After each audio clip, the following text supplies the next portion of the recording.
तो देखिए, गाजा में अब इजरायली बंधकों को रिहा कराना जल्द शुरू कर दिया जाएगा। यानी कि जो हमास है वो बंधकों को रिहा करना अब बहुत जल्द शुरू कर देंगे, क्योंकि पहले फेज की जो बातचीत थी वो सकारात्मक रही है। अब बंधक छोड़ने पर मुहर लग गई, यानी साइन हो चुका है। लेकिन क्या इसी बीच कहा यह जा रहा है कि जो प्लान नेतन्याहू या इजराइल ने बनाया था, क्या वो सब गजा प्लान को लेकर फेल होता नजर आ रहा है? बातचीत आज इसी पर होगी। मयंक मेरे साथ है। मयंक, कहा यह जा रहा है कि ठीक है, एक सकारात्मक पहलू देखने को मिला जब इजरायली नागरिकों जो बंधक है उनको छोड़े जाने की बात हो रही है, बहुत जल्द उन्हें रिहा करा दिया जाएगा। लेकिन जो प्लान नेतन्याहू ने बनाया था, उनको लग रहा था कि शायद इस गजा प्लान पर हमास तैयार ना हो या बात आगे ना बढ़े और उसके बाद वो जो चाह रहे थे वो हो। लेकिन आपको लगता है कि अब उनका ये जो पूरा प्लान था, मंसूबा था, वो फेल हो रहा है इसमें? देखिए, इसमें दो तीन बातें हैं। सबसे पहली बात तो ये है कि गजा को लेकर जो डील है, इस डील के मुताबिक बंधक छोड़े जाने हैं। बात नंबर एक। बात नंबर दो, इजराइल की फोर्सेस जो हैं, येलो लाइन जो एक लाइन तय की गई थी, वहां तक पीछे आ जाएंगी।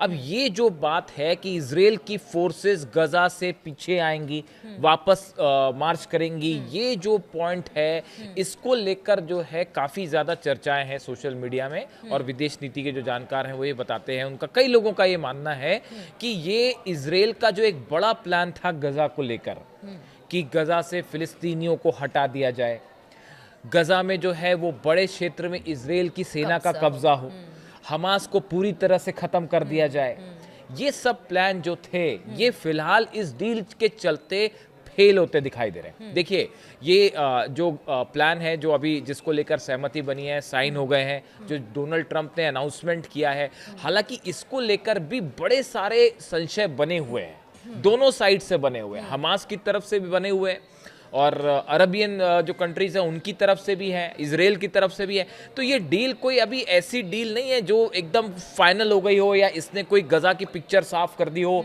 या कोई शांति ही होने वाली है, ऐसा कुछ नहीं है।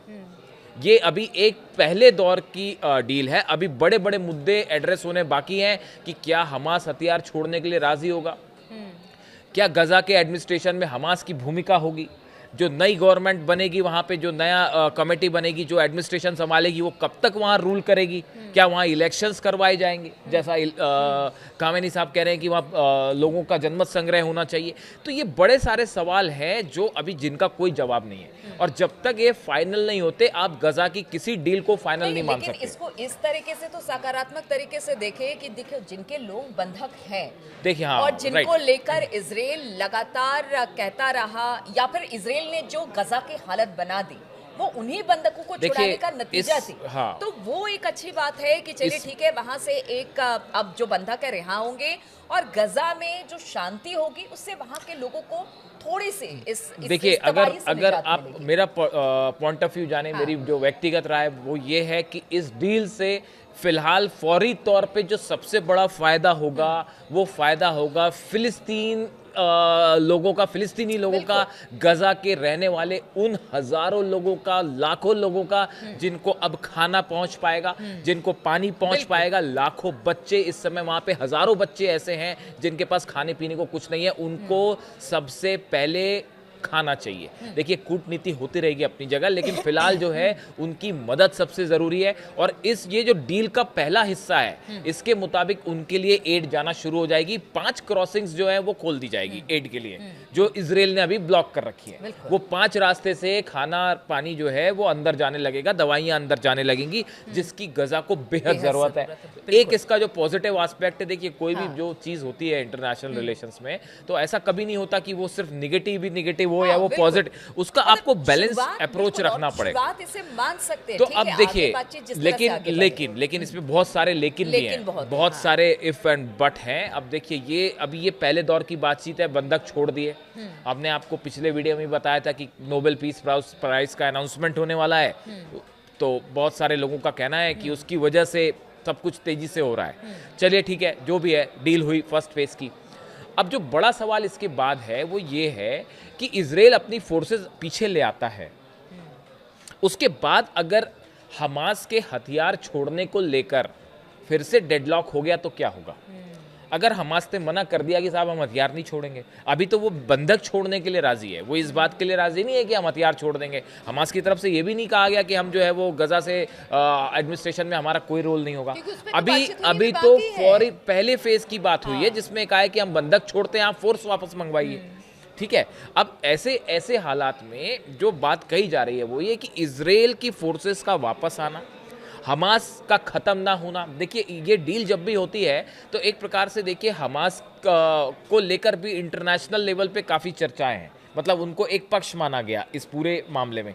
तो जो हमास को ख़त्म करने वाली बात थी कि हम एयर स्ट्राइक्स करके बातचीत या आप कर रहे हो उनसे, हाँ, लेकिन बातचीत फिर कर- भी आप उनको खत्म करके या वो- फिर जो वो एक बॉडी बनानी है उससे उनको बेदखल देखिए करके ये आप नहीं हो पाया। कैसे कर आप पाएंगे? हमास को जो खत्म करने का एजेंडा था वो नहीं हो पाया, हाँ। गजा में कब्जा करने का जो एजेंडा था वो नहीं हो पाया, फिलिस्तीनियों को हटाने वाला एजेंडा था वो नहीं हो पाया।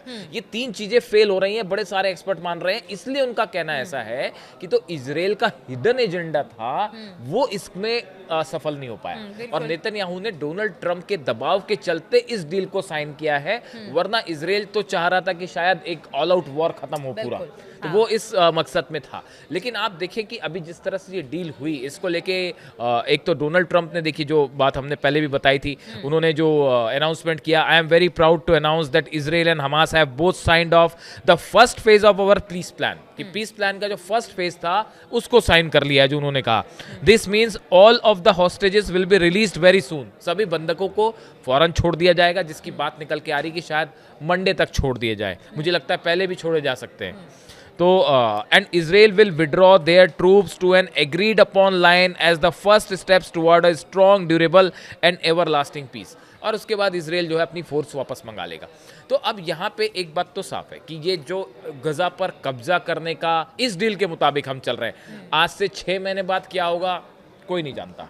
इसको लेके 6 महीने बाद मयंक, हाँ। मतलब ये तो ये भी नहीं कि बंधकों की रिहाई के बाद क्या बंधकों होगा। की रिहाई के बाद ये- क्या ये सिचुएशन भी होगी, बड़ा- ये हाँ। डील अंत तक जा पाएगी नहीं जाएगी, अभी ये सब कुछ तय नहीं है। हम आज की बात कर रहे हैं, आज की डेट में आज जो हालात है वो आपको बता रहे हैं। और कभी-कभी आपको पॉजिटिव सोच के साथ भी आगे देखिए अब इसमें अभी कुल मिला के जो ये है कि अब आगे इस डील का क्या होगा इसका अभी कुछ भी चीज़ें साफ नहीं है। लेकिन अभी जो सिचुएशन है उसमें ये डील बंधक छोड़ने वाली बात है और इजरायली फोर्सेस का पीछे आना, इजरायली फोर्सेस का पीछे आना ये अपने आप में बड़े सारे जो हार्ड लाइनर हैं इजराइल के, उनके लिए बड़ा झटका है, जो ये चाहते थे कि गजा में एक बफर जोन बन जाए या गजा की बड़ी सारी ज़मीन जो इजरायली फोर्सेस वहाँ रहें। देखिए लेबनान में भी बहुत ज़्यादा ऐसा हो नहीं पाया, अल्टीमेटली इजराइल को अपनी फोर्सेस पीछे खींचनी पड़ी।